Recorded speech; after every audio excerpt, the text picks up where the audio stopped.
என்னுள் உறைந்திருக்கும் எம்பெருமானே, என் நாவில் வந்து அமர்வாயாக. ஓம் நமோ நாராயணனாய. இப்போ நேற்று ஜடபரதர் கடைமுடிய பார்த்தோம். இப்போ நம்ம எல்லாருமே மானசீகமாக எங்கே இருக்கோம்? கங்கை கரையினுடைய தெற்கு பகுதியில் பரிசத் மகாராஜா கேட்க, சுகபிரமம் சொல்ல, நாமும் அந்த சக முனிவர்கள் ரிஷிகளோடு உக்காந்துருக்கோம். நம்ம மடியிலையும் குட்டி கிருஷ்ணன் உட்காந்து அந்த சுகபிரமம் சொல்கிற கதையை அவரும் காதார கேட்குறாரு. நம்மளும் குட்டி கிருஷ்ணனை கொஞ்சிக்கிட்டே அந்த கதைகளை கேட்டுக்கிருக்கோம். இன்றைக்கி சுகபிரமம் சொல்கிற கதை துருவ சரித்திரம். எல்லாரும் நம்ம அண்ணாந்து பார்க்கக்கூடிய துருவ நட்சத்திரம் இருக்குங்க இல்லையா, அந்த துருவ நட்சத்திரம் எப்படி வந்துச்சு அப்படிங்கிறதுக்கான சரித்திரத்தை சுகபிரமம் சொல்கிறாரு. பரிசத் மகாராஜாவும் சிஷியனாக நல்ல கை கட்டி அடக்க ஒடுக்கமாக கேட்குறாரு. நம்மளும் கை கட்டி வாய்ப்புத்தி அதை கேட்குறோம். இப்போ நேற்றே பார்த்தோம், அதாவது நம்மளுடைய முதல் ஆண்மகன் சுயம்புமனு, பெண் வந்து சதரூபா. அந்த சுயம்புமனு சதரூபாவை தான் பிரம்மன் முதல்ல படைத்து அவங்கள வந்து நிறையா நன்மக்களை பெற்று உலகத்தில் நல்லவர்களை உருவாக்க அனுப்பி வச்சார். அவங்களுக்கு 2 பிள்ளைங்க. அதில் ஒன்று உத்தானபாதன், இன்னொருத்தன் பேர் பிரியவரதன். அந்த பிரியவரதனுடைய வாரிசு தான் ஜடபரதன்கிறத பார்த்தோம். இப்போ உத்தானபாதனை நேற்றே சொன்னோம், நாளைக்கு பார்க்குறோம்னு சொன்னோம். இப்போ உத்தானபாதனுடைய சரித்திரத்துக்கு வருவோம். இந்த உத்தானபாதனுக்கு 2 மனைவி. ஒரு பொண்ணு பேர் சுனிதி. இன்னொரு பொண்ணுக்கு பேர் சுருச்சி. அதாவது இந்த உலக வாழ்க்கையில் ருசி கண்டு இந்த உலக வாழ்க்கைக்காகவே வாழக்கூடிய பொண்ணு சுருச்சி, நீதி தர்மம்னு வாழக்கூடிய நாராயணே தஞ்சம்னு அந்த பெரிய நிதியை அனுபவித்து வாழக்கூடிய பொண்ணுக்கு பேர் சுனிதி. இந்த சுனிதிக்கு துருவன்கிற மகன், அவனுக்கு 5 வயசு. இந்த சுருச்சிக்கு உத்தவன்கிற மகன், அவனுக்கு 4 வயசு. ஆனால் இந்த உத்தானபாதன்கிற அரசன் என்ன பண்ணுறான், சுனிதியை ஒதுக்கி வச்சுறான். அப்போ துருவனையும் கண்டுக்கிறதே இல்லை. அவங்க பாட்டுக்கு அரண்மனையில் ஒரு ஓரமாக எங்கேயோ ஒரு ஓரத்தில் சாப்பிட்டுக்கிட்டு அவங்க பாட்டுக்கு இருக்காங்க. இந்த சுருச்சிக்கு உத்தவன்கிற மகன்.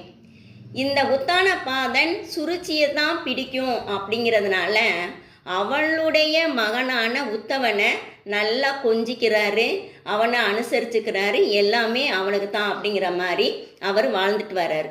அப்போ இந்த துருவன் ஒரு நாள் என்ன பண்ணுறாப்புல, அந்த புறத்துக்கு வர்றாப்புல. அந்த புறத்தில் இந்த உத்தானபாதன் ஒரு ஆசனத்தில் உக்காந்து மடியில் உத்தவனை உட்கார வச்சு தலையை தடவி கொஞ்சிக்கிருக்காப்புல.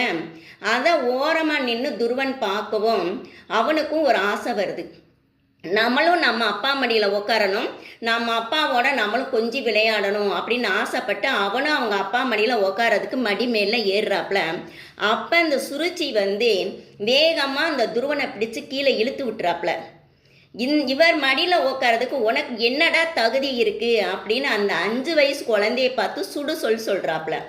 உடனே துருவன் சொல்கிறாப்புல, எனக்கும் அப்பா மடியில் உட்காரணும்னு ஆசையாக இருக்குது, நானும் இந்த அப்பா மடியில் ஏறி உட்காடுறேன் அப்படிங்கும்போதே அப்போ சுருச்சி சொல்கிறாப்புல, நீயே இந்த அப்பா மடியில் உட்காரணும்னா நீ வந்து அந்த சுனிதி வயிற்றில் பிறந்திருக்கக்கூடாது, என்னுடைய வயிற்றில் பிறந்திருக்கணும். இந்த சுருச்சி வயிற்றில் பிறந்திருந்தாதான் நீ வந்து உங்கள் அப்பா மடியில் உட்காரதுக்கு உனக்கு தகுதி இருக்குது அப்படின்னு சொல்கிறாப்புல. சின்ன பையன்ட்ட என்ன பேசுகிறோம்னே இல்லாமல் அவள் வந்து விச சொற்களை கக்கிக்கிட்டு இருக்கான். அப்போ துருவன் சொல்கிறாப்புல, நான் வந்து உன் வயிற்றில் பிறக்கணும்னா நான் என்ன செய்யணும்னு அவன் அந்த மழலை மொழியில் 5 வயசு சிறுவனுக்கு எதுவுமே தெரியலை. அவன் கேட்குறான். அப்போ அவன் சொல்கிறான், நீ வந்து அந்த வைகுண்டநாதன் பரம்பொருள் அண்ட சராசரத்துக்குமே அனைத்துக்குமே தலைவனான நாராயணன் நோக்கி தவமிருந்து அந்த சுருச்சி வயிற்றில் பிறக்கணும்னே வரம் வாங்க. அப்போ நீ அடுத்ததில் வந்து அடுத்த பிறவியில் என் வயிற்றில் பிறப்ப, அப்போ நீ இந்த அப்பா மடியில் உட்காரலாம் அப்படின்னு அனுப்பிச்சி வைக்கிறான். அவனை அழுதுகிட்டே சுனிதிட்ட வரான். அப்போ சுனிதி வந்து என் மகனை கூப்பிட்டு என்னன்னு கேட்கும்போது, சித்தி சொன்ன வார்த்தைகள் கடும் சொற்களை எல்லாம் அவன் சொல்கிறான். நான் அப்பா மடியில் உட்கார போனேன். சித்தி என்னைய கையை பிடிச்சி இழுத்து கீழே விட்டுட்டான். நான் வந்து அப்பா மடியில் உட்காரணும் அப்படிங்கிறப்ப நீ அப்பா மடியில் உட்காரணும்னா இந்த சுருச்சி வயிற்றில் பிறக்கணும் அப்படின்னு என்னை சொன்னான். அப்போ சுருச்சி வயிற்றில் பிறக்கணும்னா என்ன செய்யணும் அப்படின்னு கேட்கும்போது நீ நாராயணன் நோக்கி தவம் இரு, அப்பனா தான் இந்த அப்பா மடியில் உட்கார முடியும் அப்படின்னு என்னைய சொல்லிட்டாமா அப்படின்னு அவன் அழுதுகிட்டே சொல்லும்போது அப்போ சுனிதி சொல்கிறான், அவள் சொன்னது ரைட்டு தான். அவன் எப்படிப்பட்டவளாக இருந்தாலும் அவள் வந்து நாராயணன் நோக்கி தவமிருன்னு சொன்னது சரியான வார்த்தை. அப்போ நீ நாராயணன் நோக்கி தவமிரு, தவமிருந்த இந்த அப்பா மடி என்ன, இதை விட மேலான பதவி, எல்லாருக்கும் அப்பாவான எல்லாருக்கும் மேலான தலைவன் மடியிலேயே நீ உட்காரலாம். அதனால நீ இந்த அப்பா மடியை கேட்க வேணாம், நீ நாராயணன் நோக்கி தவம் இருந்து எல்லாருக்கும் மேலான பதவியை கேளு அப்படின்னு சொல்கிறா இந்த சுனிதி. அதே மாதிரி சொல்கிறான், நீ வந்து உன் தம்பியவோ சித்தியவோ எதுவும் நீ அவமதிச்சிடாத, ஏன்னா உனக்கு நல்ல வழி தான் காட்டியிருக்காங்க அப்படின்னு தன்னுடைய மகனுக்கு அறிவுரை சொல்கிறான். உடனே அப்பா அவன் நான் தவம் இருக்கணும்னா எங்கே போகணும் அப்படின்னு கேட்கும்போது சுனிதி சொல்கிறான், நீ இந்த அரண்மனையில் இருந்தாலும் வனத்தில் இருந்தாலும் உனக்கு ஒன்றே தான், இந்த அரண்மனையிலே உன்னை கண்டுக்கிறவார் யாரும் இல்லை, வனத்திலே உன்னை கண்டுக்க போகிறது யாரும் இல்லை, அதனால நீ வனத்துக்கு போ, வனத்தில் போய் நீ அந்த வைண்டநாதனான நாராயண் நோக்கி தவமிருன்னு அனுப்பிச்சி வச்சிடான் 5 வயசு பையனை. அப்போ அந்த அளவுக்கு அவன் மன வேதனையோடு இருக்கான். அவனும் என்ன பண்ணான், அரண்மனையை விட்டு வெளியே போகிறான். அரசனே கண்டுக்கிறாத பிள்ளைய அரண்மனை காவலாளிகளும் கண்டுக்கிறல. அவன் மாட்டுக்கு என்ன பண்ணுறான், நாட்டை விட்டு வெளியே போயிடான், காட்டு பக்கம் போகிறான். அப்போ அவன் மனம் ஃபுல்லாக நாராயணா நாராயணா நாராயணான்னு மனசுக்குள்ளே சொல்லிக்கிட்டே போகிறேன். அவன் மனம் எண்ணங்கள் அனைத்துமே, உடல் பொருள் ஆவி அனைத்துமே அவனுக்கு நாராயணன் தான். அப்போ நல்ல எண்ணங்களோடு போனால் கடவுள் துணை புரிவார். அதாவது பொதுவாகவே உலக நியதியே என்ன அப்படின்னா, நல்ல செயல்களுக்கு கடவுள் முடித்து வைப்பார், நல்ல எண்ணங்களுக்கு கடவுள் துணை வருவார். அப்போ இவனுக்கு என்ன ஆகுதுன்னா, நாரதர் அந்த பக்கந்து வர்றார். அப்போ நாரதர் வந்தோடனே இந்த பையனை பார்த்தா நல்ல ஒரு அரச உல பையனாக தெரிகிறாப்புல, ஆனால் அழுதுகிட்டே என்ன பண்ணுறான், காட்டு பக்கம் போகிறானே அப்படின்னு நாரதர் வந்து அந்த பையனை என்னது கூப்பிட்டு தலையை தடவி, தம்பி நீ எங்கே போகிற அப்படின்னு கேட்கும்போது அவன் சொல்கிறான், நான் வந்து காட்டுக்குள்ளே போய் தவம் இருக்க போகிறேன் அப்படின்னு சொல்கிறாப்புல.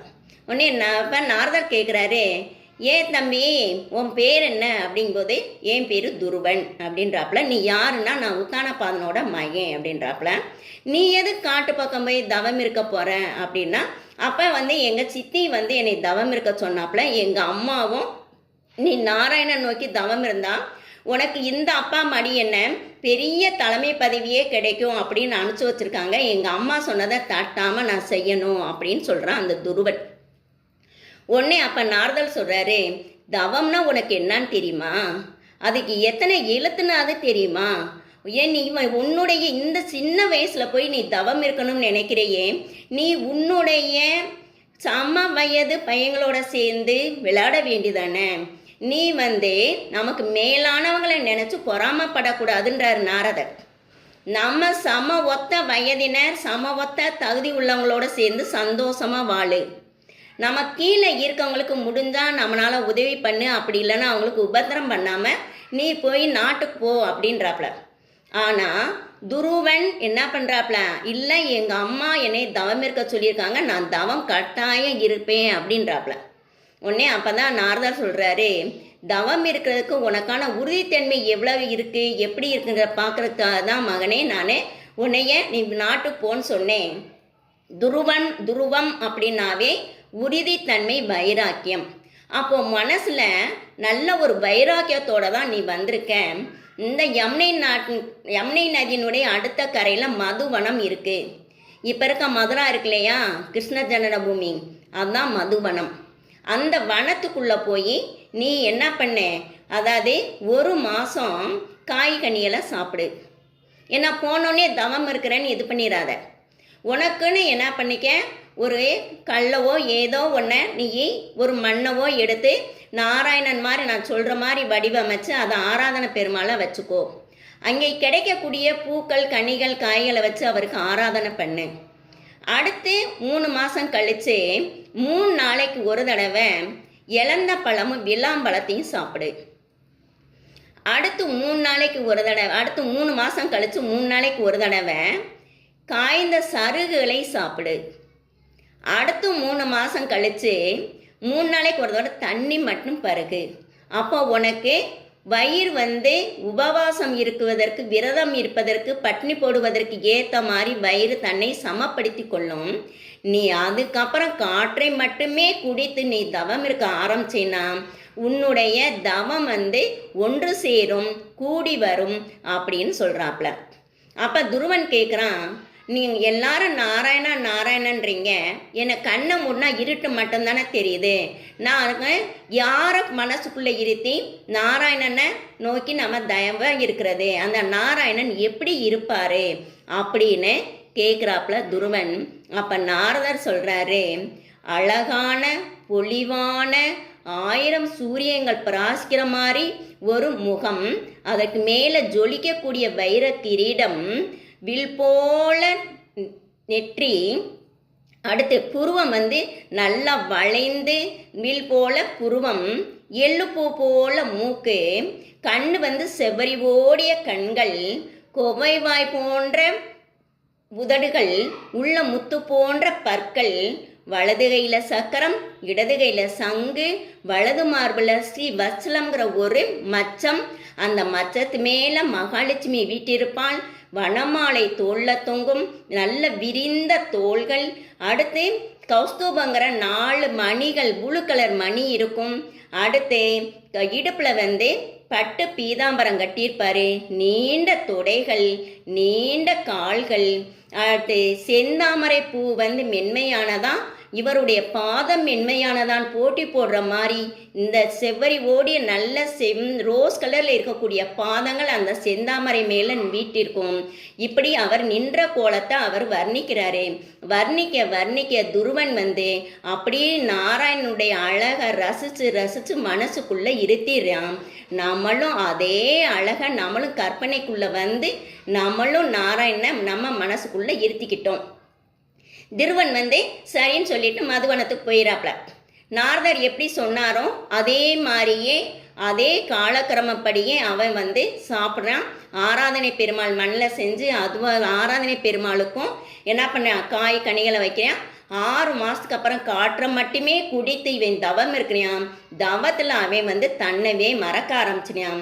தவம் மேலோங்க மேலோங்க இவன் ஒற்றை காலில் நிற்க ஆரம்பிக்கிறான். 6 மாதம் வலது காலில் நின்னா இடது காலை தூக்கிடுவான். அடுத்த 6 மாதம் இடது காலை நின்னா வலது காலை தூக்கிடுவான். அப்போ ஒருத்தருடைய தவ வலிமை கூடும்போது இந்த கிரகங்கள், பூமி, அண்ட சராசரங்கள்லாம் அதன் போக்கிலேருந்து கொஞ்சம் நிலைக்குழிய ஆரம்பிக்கும் இந்த தவ வலிமையினால்.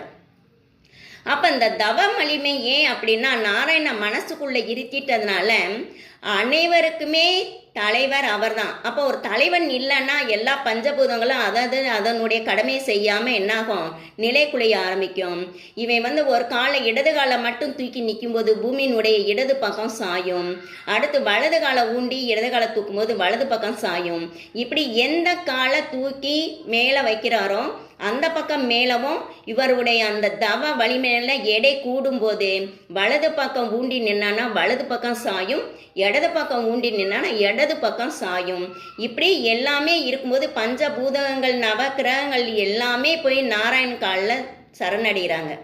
ஏன்னா எதுவுமே அவங்களுடைய கடமைகளை செய்ய முடியல, ஒரே மாதிரி சீராக அதனுடைய ஈர்ப்பு விசைக்கு ஏற்ற மாதிரி சுற்ற முடியலை அப்படிங்கும்போது அப்போ நாராயணன் சொல்கிறான், துருவன்கிற ஒரு சின்ன பையன் மதுவனத்தில் என்னை நோக்கி தவம் இருக்கிறான், என்னையே அவன் மனசுக்குள்ளே கட்டி போட்டுறியான், என்னுடைய எடை தாங்காமல் அவனும் நிலைக்குலையம். ஏன்னா அதை இடது காலை மாற்றி வலது காலை மாற்றி இடது கால் வைக்கும்போது பூமியும் என்ன பண்ணுது, அதனுடைய நிலையிலிருந்து மாறுது. நான் போய் இப்பயே அவனுக்கு காட்சி கொடுத்தேன், அவன் தவத்துக்கு ஏற்ற மாதிரி நான் வரத்தை கொடுக்குறேன், நீங்கள் எல்லாருமே அவங்கவுங்க இடத்துக்கு போங்கன்னு சொல்லி நவகிரகங்களுக்கு பஞ்சபூதங்கள் அனைவருக்குமே அனுப்பிச்சி வச்சுறார். இங்கே என்ன ஆகுதுன்னா இந்த மதுவனத்தில் துருவன் முன்னாடி அவர் கர்டனோட வந்துடுறார். ஏன்னா எங்கே போனாலும் கர்டன் இல்லாமல் வர முடியாது. கர்டன் தான் அவருக்கு வாகனம். தன்னுடைய வாகனமான கர்டன் மேலே ஏறி வந்துடுறார். வந்து துருவன் முன்னாடி நின்று துருவா துருவா துருவான்னு கூப்பிடுறார். உடனே இவனுக்கு நம்ம ஒரு தெய்வீக குரல் வந்து நம்மளை கூப்பிடுது அப்படின்னு கண்ணை லேசாக திறந்து பார்க்குறான். இந்த கருடன் மேலே இருக்கக்கூடிய கருட சேவையை கொடுக்குறாரு. அப்போ இந்த துருவனுக்கு வந்து தான் மனக்கண்ணுக்குள்ள தன்னுடைய மனசுக்குள்ள இருத்தின நாராயணன் இவர் கிடையாது, நம்மளுடைய குருவான நாரதர் சொன்ன நாராயணன் இவர் இல்லை, வேற யாரோ நம்ம முன்னாடி நிற்கிறான். மறுபடியும் கண்ணை இறுக்கி மூடிக்கிறான். நாராயணன் இப்போ துருவனுடைய உள்ளத்துக்குள்ளே இருந்த தன்னை மறைச்சிக்கிட்டாரு. அப்போ துருவன் வந்து நாராயணனை கண்ணை திறந்து பார்த்துறாப்ல.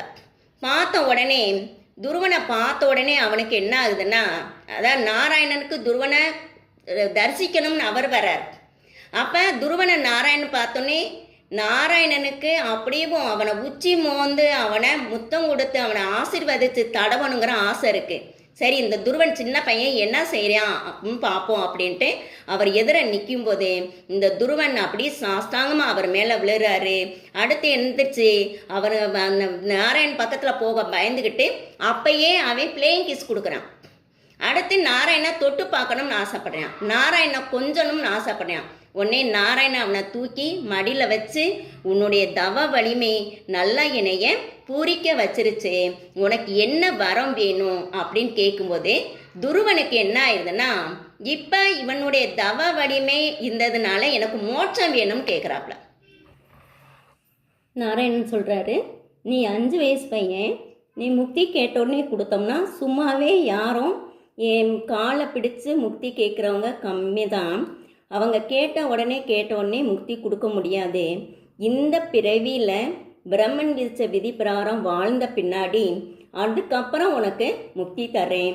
நீ என் மேலே செலுத்தின பக்தி தவத்தின் காரணமாக நீ 36,000 ஆண்டுகள் இந்த பூ உலகத்தில் நல்லா சிறந்த ஆட்சி புரிந்து அனைத்து மங்களங்களோடையும் இருந்து அதுக்கப்புறம் நீ வந்து அனைத்து பேருக்குமே அனைத்து கிரகங்களுக்கும் தலைவனான துருவனுடைய இடத்தை பிடிப்பேன்.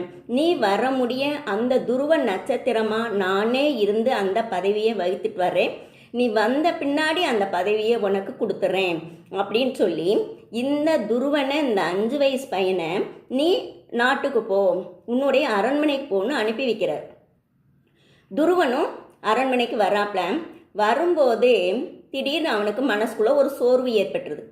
ஐயோ, நாம் பெரிய பதவி வேணும் கேட்டமே, இந்த பெரிய பதவின்னு கேட்காம எனக்கு இப்பயே முக்தி கொடுன்னு கேட்டிருந்தா இப்பயே நம்ம நாராயணன் காலடியில் அந்த மகாலட்சுமியினுடைய காலடியில் போய் உக்காந்துருக்கலாமே, நமக்கு முக்தி கிடைச்சிருக்குமே, தெரியாமல் இப்படி கேட்டமே அப்படின்னு மனச்சஞ்சலப்படுறாப்ல. இருந்தாலும் அப்போ அந்த துருவனுக்கு மனசுக்குள்ளே இருக்கக்கூடிய நாராயணன் ஒரு நிகழ்வை நிகழ்த்தி காட்டார். என்னன்னா, துருவன் வந்து முற்பிறவியில் ஒரு இளவரசனுக்கு தோழனாக இருக்காப்ல. அந்த இளவரசனுடைய செல்வ செழிப்பு, அவனுடைய வாழ்க்கை, இதெல்லாம் பார்க்கும்போது அந்த முற்பிறவியில் இருந்த அந்த துருவனுக்கு நம்மளும் இப்படி ஒரு வாழ்க்கை வாழணும்னு ஒரு ஆசைப்படுறாப்புல. அந்த ஆசையை இந்த பிறவியில் நீ நிறைவேற்றிக்க அப்படின்னு நாராயணன் எடுத்து சொல்கிறாரு. அப்போ நம்மளும் எதுக்காகவும் ஆசைப்படக்கூடாது. ஆசைப்பட்டோம்னா அந்த ஆசையை அனுபவிக்கிறதுக்காக வேண்டியாவது முன்னொரு பிறவி எடுத்துருவோம். அப்போ அந்த பிறவியில் ஏதாவது பாவ புண்ணியங்கள் பண்ணிடுவோம். அப்புறம் மறுபடியும் புனரவி ஜென்மம், புனரவி மரணம் தான் நமக்கு.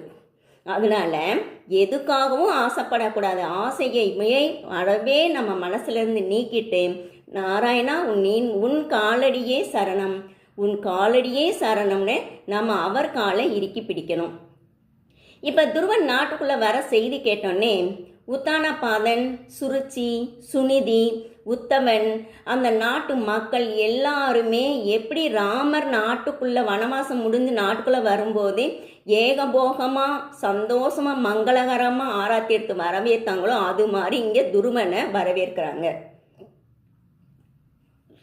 அது எப்படி சுருச்சி, உத்தமன், உத்தானபாதன் எல்லாரும் வரவேற்கிறாங்கன்னா, எப்போ நாராயணனுடைய கைப்பட்டு துருவனுக்கு நாராயணனுடைய முழு ஆசி கிடைத்ததோ அப்ப அவங்க மனசுக்குள்ள இருக்க நாராயணன் இவங்களுக்கு நல்ல ஒரு புத்தியை போட்டிட்டாரு. எல்லாருக்குமே துருவன் மேல ஒரு பரிவு பாசம் கிடைச்சிருச்சு. உடனே எல்லாரும் துருவனை வந்து நாட்டுக்கு வெளியே இருந்தே துருவன் உள்ள போகும்போதே நல்ல பட்டத்து யானை மேல ஏற்றி நல்ல ஒரு மங்கள வாத்தியங்கள் முழங்கி அரண்மனைக்குள்ள கூட்டு போறாரு இந்த உத்தான பாதன். போய் துருவனுக்கு நல்ல காலம் வரும்போதே துருவனுக்கு கல்யாணமும் பண்ணி வைக்கிறாரு. துருவனோட மனைவி பேரு பிரமி. அவங்களுக்கு 2 ஆண் மகன்கள். அடுத்து இந்த துருவனுடைய பேரு புகழ் நாராயணனுடைய அனுகிரகம் இதெல்லாம் கேட்டு வாயு பகவான் தன்னுடைய மகளான இலாவதியை இந்த துருவனுக்கு கல்யாணம் பண்ணி கொடுக்குறாரு. இந்த இலாவதிக்கு உத்தலன் அப்படின்னு ஒரு மகன். அப்போ 3 மகன் ஒரு பெண் குழந்தை. இந்த துருவனுமே நல்லாட்சி புரிகிறாப்புல. இந்த அடுத்து உத்தவன் வந்து இவனுடைய தம்பியான உத்தவன் காட்டுக்கு வேட்டைக்கு போகும்போதே ஒரு யட்சகன் ஒருத்தனால கொல்லப்பட்டான். இந்த யட்சகன்கிறது யாருன்னா குபேரனுடைய பிள்ளைகள். யட்சகர்கள்னாவே குபேரனுடைய பிள்ளைகள். ஒன்று இந்த உத்தவன் என்ன பண்ணுறாப்புல, இந்த நம்ம தம்பியை கொன்ன இந்த யட்சகர்களை முழுமையாக அழிக்கணும் அப்படின்னு அவன் படையை திரட்டும் போது அவனுடைய தாத்தாவான சுயம்பு மனு வந்து ஒருத்தன் செஞ்ச குற்றத்துக்காக ஒரு இனத்தையே அழிக்கிறது பெரும் பாவம், நீ வந்து இதை விட்டு உத்தவனுடைய தலைவிதி இதான், நாராயணன் இதைத்தான் உனக்கு சொல்லியிருக்காரு, நீ இதை மறந்துட்ட அப்படின்றாப்ப. அப்போ துருவன் நினைச்சு பார்க்கும்போதே நாராயணன் அந்த மதுவனத்தில் தோன்றும் போதே சொன்னாரு, உன்னுடைய தம்பியான உத்தவன் காட்டில் ஒரு யட்சகனால கொல்லப்படுவான், உன்னுடைய சித்தி சுருட்சி மகன் போன துக்கம் தாழாம தீயில இறங்கிடுமா, அப்படின்னா 2 பேரும் இறந்துருவாங்க அப்படிங்கிறத ஏற்கனவே நாராயணன் சொன்னது ஞாபகத்துக்கு வருது. உடனே இதுதான் அவங்களுடைய பிரமன் விதிச்ச விதி அப்படின்ட்டு அவன் நல்லாட்சி புரியுறான். அவனுமே 36,000 ஆண்டுகள் நல்ல ஆட்சிகளை கொடுத்து அதுக்கப்புறம் தன்னுடைய முதல் மகனான கல்பனுக்கு பட்டாபிஷேகம் பண்ணிட்டு இப்போ இருக்கக்கூடிய இந்த பத்ரிநாத்ங்கிற தலத்துக்கு வந்து அங்கே வந்து என்ன பண்ணுறாப்ப தனக்கு முக்தி வேண்டி நிற்கும் போதே வைகுண்டத்திலேருந்து ஒரு பெரிய பல்லக்கு வருது, புஷ்பக விமானம் வருது. அந்த புஷ்பக விமானத்தில் என்ன நந்தன் சுமந்தன் அப்படிங்கிற 2 விஷ்ணு தூதர்கள் வந்து புஷ்பக விமானத்தை நிப்பாட்டி ஏற சொல்லும்போதே யமதர்மன் வேகமாக ஓடி வந்து துருவனு கீழே படுத்து ஏன் தலைமையில கால் வச்சு நீங்கள் வந்து அந்த புஷ்பக பல்லக்கத்தில் ஏறுங்க அப்படின்னு சொல்கிறாப்புல. யமதர்மன் கீழே குனிஞ்சு யமதர்மனுடைய தலைமையில கால் வச்சு துருவன் வந்து அந்த பல்லக்கில் ஏறுறார். அதை எப்படி யமன் மேலே கால் வைக்க முடியுமா அப்படின்னா, இப்போ சமீபத்தில் இன்னையிலேருந்து சும்மா ஒரு 2000-3000 ஆண்டுகளுக்கு முன்னாடி வாழ்ந்த நம்ம தொண்டரடி பொடி ஆழ்வார் நாராயணன் நாமத்தை சொன்னால் யமன் தலைமையில கால் வச்சு நடக்கலாம்னு அவருமே பாடியிருக்காரு. அப்போ அந்த பல்லக்கில் இவங்க வந்து துருவன் வந்து மேலே நோக்கி போய்க்கிருக்காப்புல அந்த துருவ மண்டலத்துக்கு. ஏற்கனவே சொன்னார் இல்லையா, துருவ மண்டலத்தில் நீ துருவ நட்சத்திரமாக திகழ்வனே, துருவ மண்டலத்தை நோக்கி போகும்போதே அப்போ இந்த துருவன் வந்து அந்த விஷ்ணு தூதர்கிட்ட சொல்கிறாப்புல, ஐயோ எங்கள் அம்மாவை நான் விட்டுட்டு வந்துட்டேனே, எங்கள் அம்மா வந்து என்னை மட்டும்தானே நம்பியிருக்காங்க அப்படிம்போதே அப்போ இந்த விஷ்ணு தூதர்கள் சொல்கிறாங்க, கொஞ்சம் மேலே முன்னோக்கி பாரு துருவான்றாப்புல. உடனே மேலே முன்னோக்கி பார்க்கும்போது இன்னொரு பல்லக்கு போகுது, அந்த பல்லக்கில் சுனிதி போய்க்கிருக்காப்புல அதே துருவ மண்டலத்துக்கு. உடனே அப்போ துருவன் வந்து அது எப்படி அப்படிங்கும்போதே அப்போ விஷ்ணு தூதர்கள் சொல்கிறாங்க, அதாவது விஷ்ணு பக்தன் மட்டும் நம்ம என்னது நல்ல பதவியோ வைகுண்டமோ அனுப்ப போகிறது கிடையாது, ஒருத்தரை நாராயணன் பக்தர்களாக்குவதற்காக அந்த பக்தியை தூண்டக்கூடியவங்களுக்கும் வைகுண்ட பிராப்தம் கிடைக்கும். உன்னைய நாராயணன் நோக்கி தவம் இருக்க சொல்லி தூண்டினது உங்கள் அம்மா, உன்னைய பக்தி மார்க்கத்துக்கு செலுத்தினது உங்கள் அம்மா, அப்போ உங்கள் அம்மாவுக்குமே அந்த துருவ பதவியில் அந்த துருவ மண்டலத்தில் இடம் உண்டுன்றாப்ல. துருவன் அந்த துருவ மண்டலத்துக்கு போகிறதுக்கு முன்னாடியே இந்த சுனிதி போய் இறங்கிறாப்ல, இறங்கி தான் மகனை வரவேற்கிறாப்ல. நாராயணன் இப்போ அந்த துருவ நட்சத்திரமாக இருந்த நாராயணன் அவர் விலகிட்டு அந்த துருவ நட்சத்திரமாக அந்த துருவனை உட்கார வைக்கிறாப்ல. இப்போ முடிய நம்ம கண்ணில் பார்க்கக்கூடிய அந்த துருவ நட்சத்திரம் இந்த துருவன் தான். இந்த துருவன் இந்த கல்ப காலம் முடிய அந்த துருவ நட்சத்திரமாக இருந்து அதுக்கப்புறம் அவர் வைகுண்டம் போய் முக்தியை அடைவதா நாராயணன் சொல்லியிருக்காரு. அதே மாதிரி அந்த துருவனுடைய சரித்திரத்தை கேட்டால் நமக்கு என்னென்ன பலன்கள்ங்கிறத சுகபிரமம் பரிசத்துக்கே சொல்லியிருக்கார். அதாவது பரிசத் மூலமாக நமக்கும் சொல்லியிருக்காரு என்னென்ன பலன்கள். அந்த துருவனுடைய சரித்திரம், துருவன் நட்சத்திரம் ஆனது, துருவன் நட்சத்திரம் இன்னும் ஒரு கல்பகாலம் இருந்துட்டு அது மறையுங்கிறது, அதுக்கப்புறம் அந்த துருவன் மோட்சத்துக்கு போவாங்கிறது, இந்த கதையை கேட்டால் நமக்கு என்னென்ன பலன்கள் கிடைக்கும் அப்படின்னா, 1 செல்வம், 2 புகழ், 3 நல்ல ஆயுள், அடுத்து நம்மளுடைய பாவங்கள்லாம் கழிஞ்சு புண்ணியம், அனைத்து மங்களங்களும், அனைத்து ஆனந்தமும், மன உறுதி, குடும்ப ஒற்றுமை, அதே மாதிரி அனைத்துக்கும் மேலாக துருவனுடைய பக்தி நமக்கும் கிடைக்கும். எப்படி துருவன் வைராக்கியத்தோட பக்தி செலுத்தினானோ அதே வைராக்கியத்தோட நமக்கும் பக்தி கிடைக்கும். இதுதான் துருவன் சரித்திரம். நம்ம இந்த துருவ சரித்திரத்தை அடிக்கடி கேட்டு இந்த அனைத்து பலன்களையும் பெற நாராயணன் இந்த குருவாயூரப்பன் சாட்சியாக நாம் வேண்டிக் கொள்வோம்.